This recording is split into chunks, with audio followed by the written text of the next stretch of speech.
Okay, that's that underlayer done, or blended in. Looks a lot more opaque and solid. So again, coming in with the foam down here. Lots of the areas are kind of oval. The foam is kind of oval in shape, but I'm making sure that I'm putting plenty of variety in there. I don't want it all looking like small circles on there and being very repetitive, so I'm making sure that I'm putting in different shapes, but I don't want any kind of hard square looking shapes. I'm making sure they're all really flowing and more oval than anything. You can see how once the underlayer is done and blended in, these really are adding to the effect of the wave, and it's really the icing on the cake. It's bringing it all together now.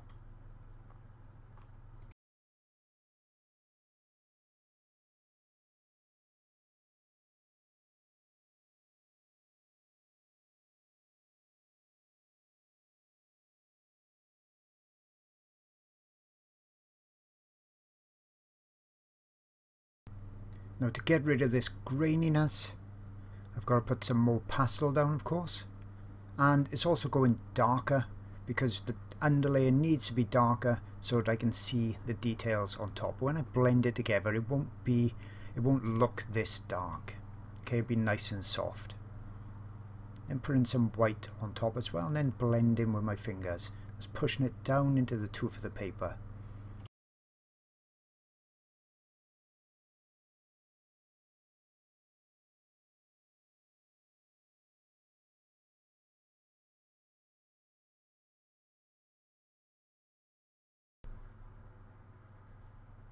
A lot of this left hand side is going to be quite light.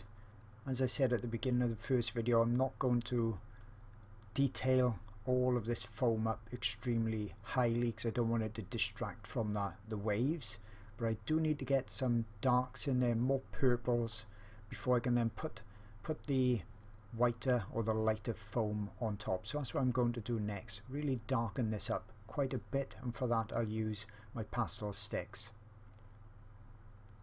So you see me darkening up, and then I'll blend it all together. And that'll give me a nice underlayer that I can work on top of.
So that's gone quite a bit darker now, and notice I've not gone in with greys.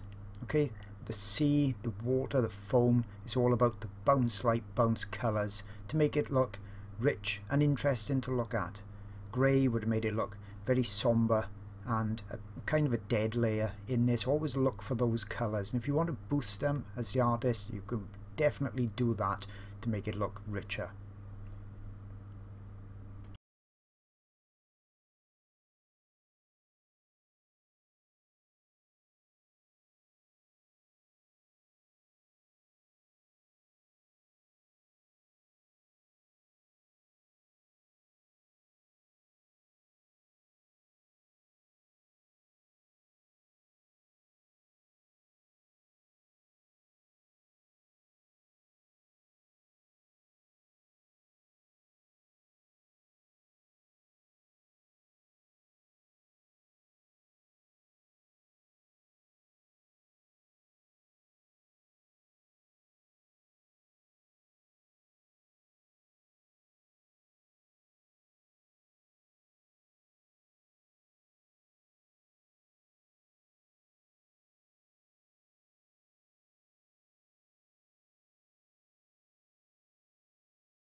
that darker area now blended.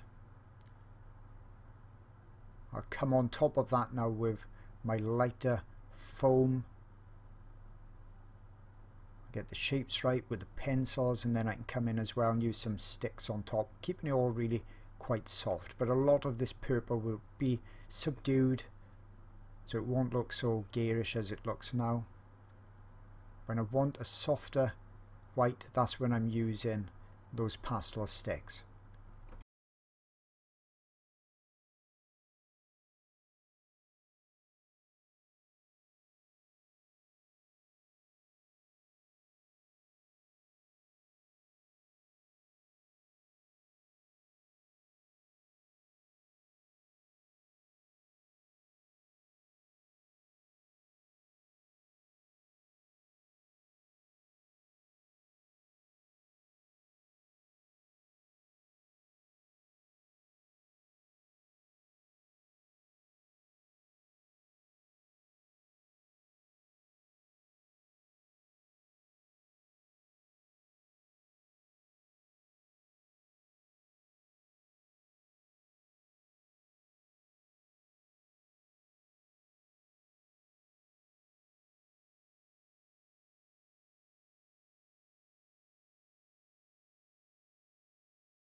So as you can see, as I mentioned, a lot of that purple is going, so it's showing the real opacity we've got with the sticks, and keeping the strokes fairly horizontal as well. Obviously we're videoing, it's at a bit of an angle, so it looks like it's going uphill a bit, but when you see the final drawing at the end, you'll see it is fairly flat.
Okay, all that's left is a few finishing touches, so add in highlights. I'm using my Caran d'Ache white pencil here at the moment. That's the whitest of the white pencils. Okay, for actual pencils I don't need to go any whiter than this, but I'm picking out, as you can see, the real highlights now. Obviously the colors are looking a little bit different on the video, as you'll see when I show the finished drawing, which represents how it looks true to life with a digital SLR photograph at the end. But hope you've enjoyed the video and it's shown you how I've tackled what's really quite a complicated subject, and I've tackled it by breaking it up, as I always do in my videos and drawings and paintings, into manageable pieces. So if you're looking at it now, if you just skip to this part, you'd wonder how on earth you would do something like this. Where do you even begin? And you begin just by the simple blocking in techniques. Okay, so we start with the major masses, the general colors. We don't worry about the really extreme highlights. And once we got the general colors and tones down, that's where we start our refinement stage. Okay, so as complicated as something like this looks, if you've got just a bit of experience, you can, manage it and do it to your ability. Don't forget, I've been drawing with pastels now for probably about 4 years, with oil paints for 20 plus years, so I bring quite a lot of experience to it, and sometimes things can look easier than they really are when I do them. But I've tried my best to get this one as realistic as possible, just to show you how that is done. If you wanted to do a much more painterly drawing, a less detailed, more painterly look, that's perfectly fine, and you could have stopped at much earlier stages to have got that type of appearance. I love the painterly look myself, but I like to detail up as well, so I figure if I show you it really detailed, you see the best of all the different worlds and then you can select how you want your particular artwork to look.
When you get into this stage of a drawing, whether it's animals, it doesn't matter the subject, that's where you can really much more easily see areas that need a fine bit of adjustment.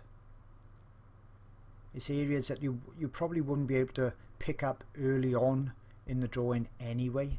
You would notice fine areas, that a little bit of light here, a little bit of darkness there. As you carry on with your refinement, that's when these things get easier to see.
So now I'm just punching up the colours. You know me, I like to have these punchy colours where they're required.